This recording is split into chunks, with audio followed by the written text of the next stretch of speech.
Yes, folks, it is Tuesday, right? Tuesday. 12:30. Yep. And it is time for Bobcat Turf Talk here from Circuit World in East Ellijay. I want to thank Circuit World and also Shane's Rib Shack for providing the meal and Pepsi for providing our drinks today. We're bringing this special edition of Bobcat Turf Talk on around 12:30 here on Tuesday because it is fall break time, but we want to get information to you guys and get these guys highlighted this week and not miss out. So this will also be posted on our YouTube channel. We have Bobcats head coach here, Coach Wingard, and linebackers coach Patrick Daly is with us. Also, our first two players on the couch right now is number 13, Corbin Singleton. He's a receiver. And number 48, Bryson Smith, tight end, is with us here to start out. Let's go over. We're talking Region 4A, Region 6 football. Pickens 3-0, Ridgeland 2-0, Northwest Whitfield 1-1, Heritage 1-2, Lafayette 1-2, Southeast Whitfield 1-2, and Gilmer 0-2 in the region. Last Friday night, Pickens was over Heritage 48-0. Southwest Whitfield County over the Bobcats 42-14, and Cross Keys, Ridgeland over Cross Keys 49-0, and Northwest Whitfield 36, Lafayette 14. Coach, started right out, Southwest Whitfield started right out with a touchdown, and then what happened after that? I mean, what caused the team not be able to put it together after that? I feel like it was several things. We come out and offense got the ball and was moving it very well. We got to be able to score early, quick, and then we had a lot of breakdowns defensively as far as people being in the right spot, not wrapping up on tackling, or being lined up, completely in the wrong spot. And I think, after it kept going in the game, Southeast saw that and capitalized on it, and then trying to adjust to that kind of was the hiccup there on Friday. Coach, let me ask you, Coach Daly, let me ask you, on the defensive side with the linebackers, this is a team that has been rebuilding, working at with new coaches. These guys got a bunch of new coaches this year.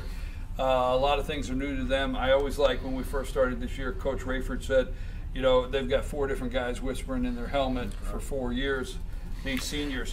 What are some of the things with the linebackers that is not working, that has to be worked on, that through building the program this year and next year that have to take place? Well, we're in a situation where we're having to rotate lots of players in to keep them fresh because just about all of them play on offense. And but I think basically it's an experience issue. Players have been bounced around over the last 4 years, and so we may have a senior linebacker who hasn't played. He hasn't been a linebacker for 4 years. He's been a linebacker for, just this season or maybe 2 years. So I feel like a lot of our issues are experience issues. A lot of times our path to the ball or the way we fill a gap, are things that they just haven't picked up yet. So we're working to get as many reps as we can for everybody in practice, and it's just going to take a little time to get everybody to that point where they play the game naturally. On the defensive side of the ball, there's stopping teams, open field tackling, things like that. Are you having to go back to a lot of basics on this season with this team? Well, I think we do that anyway. You start with fundamentals and then impose the scheme after. And today we spent 30 minutes tackling today, and just practicing tackling. Tackling's a skill, and a skill you either get better at it or you get worse. If you don't practice it enough, you get worse. Right. And so it's not something you learn once and then you do it perfectly for the rest of your life. You have to keep working at it over and over. And even at the professional and college level, they work on tackling. So, and again, I think it comes to the experience issue where the kids haven't been in that situation enough to be perfect at it. Corbin, let me ask you a question here. Last Friday night against Southeast Whitfield County. I'm saying Southwest. Sorry about that. Southeast Whitfield County. I mean, what is going on the offensive side of the ball with your quarterback? How is that going, and what is happening on that side of the ball that you guys have to come together on or improve in? Well, we started out with a long drive, ending in a touchdown, and we just we don't have, when we try to throw the ball deep, we need to get better like pass protection. We need to run better routes because David's not having enough time to throw the ball where we need it to be put.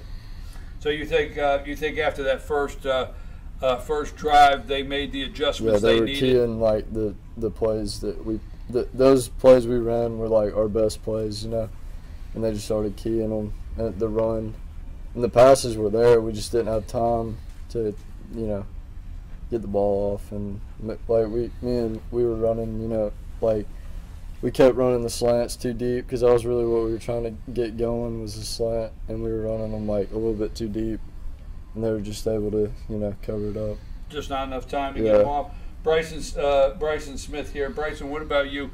Give me the same. We're talking about the same thing on the first drive. You're able to get down the field, get a touchdown. What about what happened after that? I think our big thing we just need to work on is responding to stuff that happens that doesn't go our way, whether it be a penalty or a fumble that happens and we get it back, just lose a bunch of yards. We just need to focus on responding for the next drive or just the next play, period.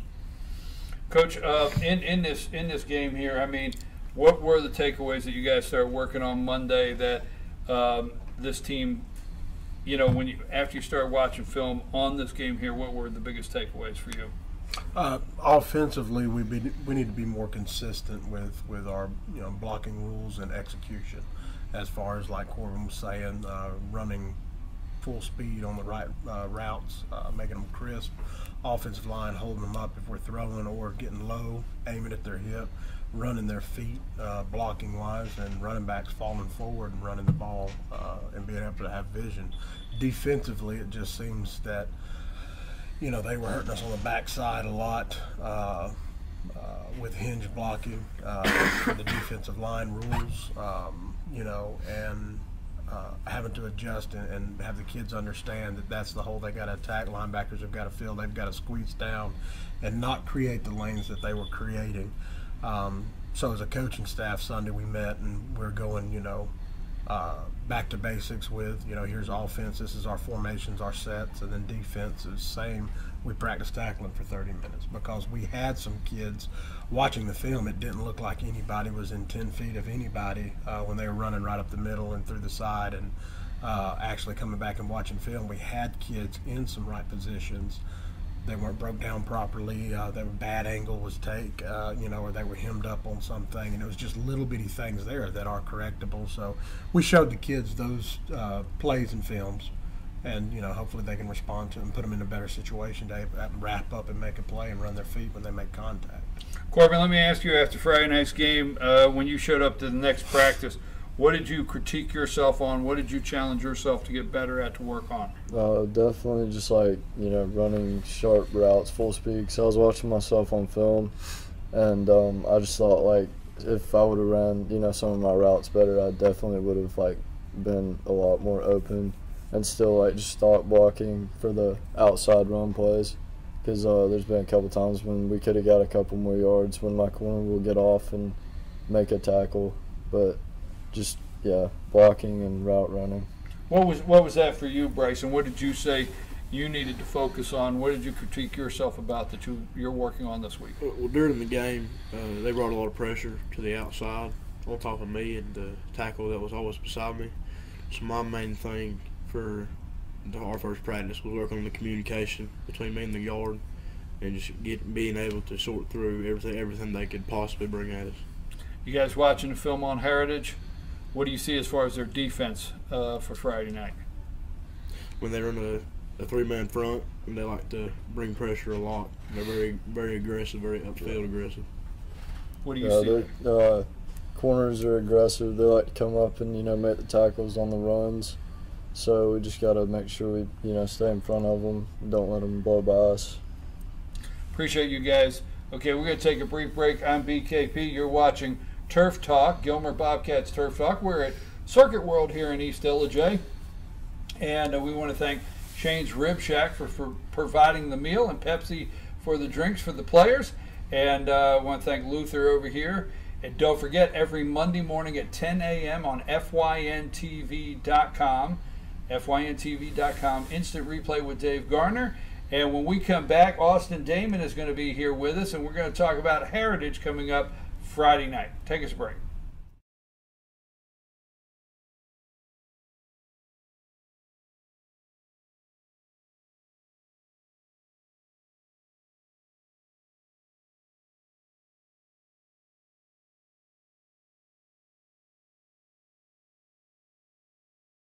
In Ellijay, Georgia, locally owned and operated since 1985. Appliances, electronics, and furniture. Name brand products like LG, Samsung, Dell, Whirlpool, Ashley, Catnapper, and more. No credit check, only 10% down on furniture, and only $10 down on any new lease purchase. Mention FYN10 for your special deal today at Circuit World.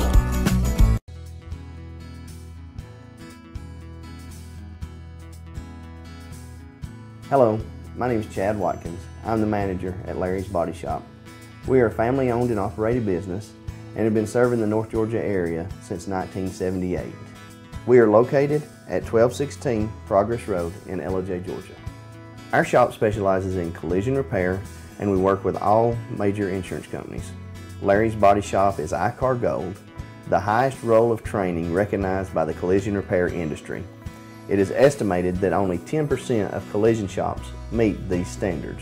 Our shop consists of state-of-the-art equipment such as laser measurement system, down-drive spray booth, spot and MIG welding equipment.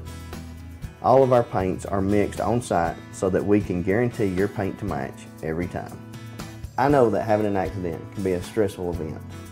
We take pride in making sure our customers are satisfied with the repair of their vehicles. Our waiting area is clean and comfortable with free Wi-Fi and refreshing beverages. So if you're in an accident, stop by and see us at Larry's Body Shop.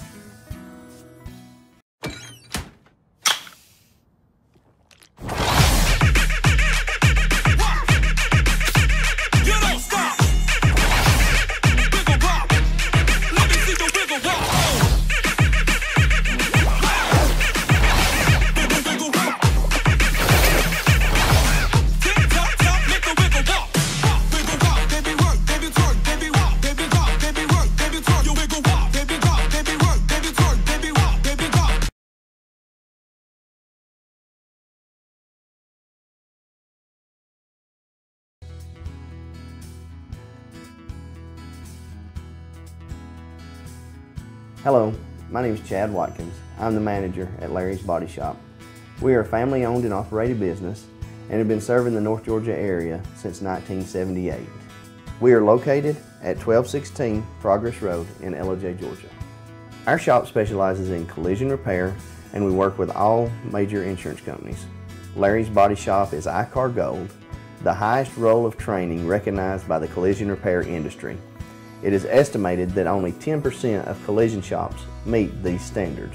Our shop consists of state-of-the-art equipment such as laser measurement system, down-drive spray booth, spot and MIG welding equipment. All of our paints are mixed on-site so that we can guarantee your paint to match every time. I know that having an accident can be a stressful event. We take pride in making sure our customers are satisfied with the repair of their vehicles. Our waiting area is clean and comfortable with free Wi-Fi and refreshing beverages.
Hey folks, we're back. I'm your host BKP. You're watching Bobcat Turf Talk with head coach Casey Wingard. We'll get back into it in a minute, but we're talking, I just want to give a quick rundown. We're talking 4A Region 6 football, and this Friday night, Pickens will be at Northwest Woodfield Friday night. Lafayette will be at Ridgeland, and Gilmer's traveling over to take on Heritage. So joining us now on the couch is the offensive line coach Cole Ferris, and we have back with us Patrick Daly, the linebackers coach, and joining us now number 42, Austin Damon, wide receiver. I got that right? I didn't even look at the paper. I didn't even know that. Coach, let's talk about upcoming Heritage this week. As far as I went down, I watched them Friday night, both sides of the ball.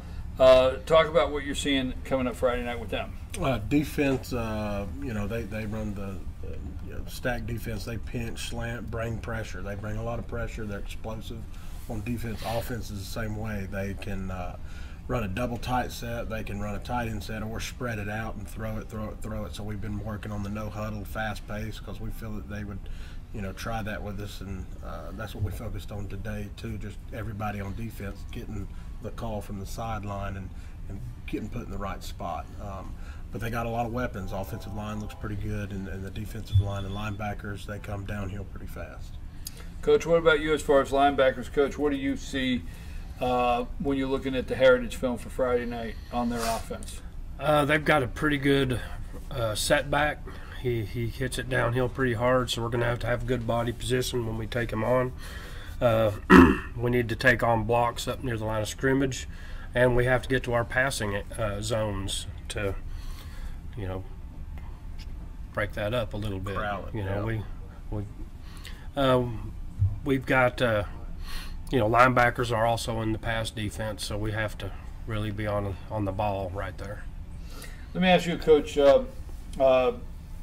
Ferris, offensive line. What is the work that has to be done on that line? Is it just continuing to be repetition and continue to working with the guys over and over to get them to gel or to be able to protect the quarterback long enough to get a pass off? Yeah, it's really just keep working at the same stuff we've been going on, just repetition. It's what Ranford preaches all the time, and physicality too. Bringing physicality. They're trying to learn it more. I think it's helping them this year, especially with Ranford being there. He puts it into them, and that's what we preach every day, just be physical with them up front right there. Austin, how about the receiving? Last week you guys were able to get down the field, get in the end zone, and then after that we're not really able to put anything together until the very end of the game. Talk about that side of what's happening there. In the first drive, it was a pretty long, extended drive, so we had a lot of plays thrown at them just in that one drive. So that's all of our best plays, because obviously on the first drive we obviously want to score and set the tone for the game. And we threw all our best plays out there, and they saw them real quick and adjusted with them, and it just kind of snowballed from there. They just made good adjustments, and we're ready for anything that was thrown at them. So you're saying like that first drive, they were feeling you guys out, although you got in the end zone. They made all the adjustments on those plays at that time, and after that, execution just wasn't possible to execute after that. Well, I believe anything's possible in the game of football. I mean, things happen, but they just ended up coming out on top. What do you guys got to do as far as the team? What do you guys see? Because I always say, the coaches coach you up, and then on Friday night you go out there in the center of the field, and they can only coach. I mean, you guys got a full staff of coaches this year, a lot of good guys on the field. What does the team have to do? Let me just put you on the spot, because I know you think this kind of stuff out. I've known you for a long time. What's the team got to do as far as these players out there on the field? You just got to not rely on other people to do their job. You just got to go do your job, and as long as everybody else does their job and steps up and be a leader, then the cards will fold your way. I'll never forget, I was on the sideline one time, and Coach was very loud after a play, do your job, and the player looked over and started highlighting another player that didn't do his job, and that coach, that didn't go well. That didn't go well at all, right? No. Was that you I was watching, because I'm a couple years older. Yeah. That wasn't you, was it? No. That got in trouble? No. Okay, I didn't know, Coach. I'm just a couple years older than you. I didn't know if that was you I was watching. just having some fun here. Heritage Friday night. What are you guys seeing as far as the offense? What are you guys seeing on their defense? You know, they gave up a lot of points last Friday night, 48. What are you guys seeing as you look at the film, Austin? We're seeing that their defense is pretty physical, and they're not afraid to go make a big play, and that they are all leaders out there. They're not waiting on somebody else to go make a play. They're going to go do it themselves. And so we're going to have a pretty good challenge, but we're willing to step up for it. Coach Ferris, again, also Heritage, you know, last week they gave up 48 points. They didn't get in the end zone. As far as your offense, what are you guys seeing on the offensive line that you guys have to do to be able to make the over 10 plays, the scripted plays? What do you guys got to do as you look at their film? As far as the offensive line, like they were saying, they're very aggressive. They'll blitz from anywhere at anybody. So as far as the line is, you got to have your eyes up before the play, look and see who's coming, because they do bring them up and they'll show you pretty much where they're going to blitz from. So keeping your eyes up and making alert calls, that'll help a lot. Go ahead, Coach. What do you think on that? What he's talking about? Just with the line working together, I mean, we've blitzed them, and we've got a scout team. We've been going against them for 2 days now, and we'll pinch them, fan them, we'll send a backer, we'll X-stun them a little bit just to make the line getting their eyes up, looking through their eyebrows when they get in their stance, and being able to follow their blocking rules. If we had buck called or something, gap down, backside linebacker, I'm staying on my path. Whatever crosses my face, that's what I'm picking up. It might be the guy in front of me, or it might be a linebacker coming out and he goes up. So they've got to be able to adjust to that. Coach, let me ask you on the offense. Last week they didn't put up anything on the scoreboard. Usually the team in front of you, you guys got a lot of film, but usually the team in front of you on a game like that can expose a lot of their offense for your defense to be able to be aggressive on it. Did you get a lot from that last week's film of their game of some of the areas on offense that is exposed, not giving anything away, but was there a lot of things that you were able to see on their Well, offense? we definitely saw some things that we can try to take advantage of. Right. And some alignments and maybe if some personnel move around things that we're going to do. But they're definitely not, they're not as good as Pickens, obviously, and I feel like we have a good chance to compete this Friday, and let's see what happens. Let me ask this one more thing before I go to Austin and we get ready to close here. When we're talking about this, a couple times it's come up that you ran, and I don't know if that's exactly what you did, running 10 scripted plays or running your 10 plays, and then after that, people being able to make adjustments on your offense. Right. Obviously, your offense can get in the end zone. Right. Okay, they've done that several times this year. They can get in the end zone. Yeah. Okay, they can get in the end zone quick. I mean, the offense can make some plays. These guys had a long drive. What do you do this week to mirror that and keep it going and not accept and get the team not to accept? Hey, look, if we can drive down the field and get in the end zone, we can drive down the field again. What do you got to do there? And I think it's part with the focus with the kids and even with what we're doing as far as the week by week, day by day with our offense. Same with our defense as well. But if it's working, we need to stick with it until they stop it and then adjust. And I think we have done a good job of that with our offense. Like I said, being able to score and do that. So we just got to keep working with the linemen to the quarterback, running backs to the receivers, and being able to take advantage of what the defense is giving us. I don't think you guys have coached in this region, right, before. It's this first year coaching. You've been in this region. You've been coaching and been around this region for a Region 6 for a long time. What's this region like this year as far as you? What are you seeing? You've been on the sideline watching a lot of these teams for years. Is it as powerful? Is it? What do you think about this region this year? I think every year it's gotten better and better and better. From the top tier teams to the mid level to the low. I think every year this is a pretty decent region when it comes to football, well-coached football, a lot of kids playing. Numbers have gone up throughout the other teams that we play, and this is a pretty solid region. I've never asked you this question. I have Coach Ferris here today, and I've not had an opportunity to meet, and I appreciate you being here. And Coach Daly, linebacker coach. I don't think I asked you this question at the beginning of the year. How many coaches are you coaching with this year that are new? Is everybody 10. new? 10? Yeah. So nobody that was here last year is here, and everybody this year you're coaching with is new. Everybody. Have you ever coached with these guys other than Rayford? I've coached with Ramford before. Ramford. I've had the pleasure of being in Coach Ferris's shoes before when I was a younger coach. I've had that privilege of working with Coach Ramford, and I even had my choice of Plan A or Plan B. Did you get? Yeah, even as a coach. So wait a minute, at the last show of the year, you are gonna. I mean, not on the, you are gonna break down Plan I'll B. I'll tell you what. I'm not going home last game of the year without knowing what Plan B is. Talking about. Right? But yeah, so we've got 2 new coaches, and I've been with Ramford before. I coached Coach Ferris when he was a freshman, I believe. Is that right? Yeah, and senior year. Senior Freshman, year, yes, senior. because I was here and then left and then came back. So I've had the pleasure of knowing him. I've heard Elliot say, "No coach, no Plan B." No Plan B. Yeah, no Plan Elliot. B. Austin, before we go, let me ask you this question that we always do.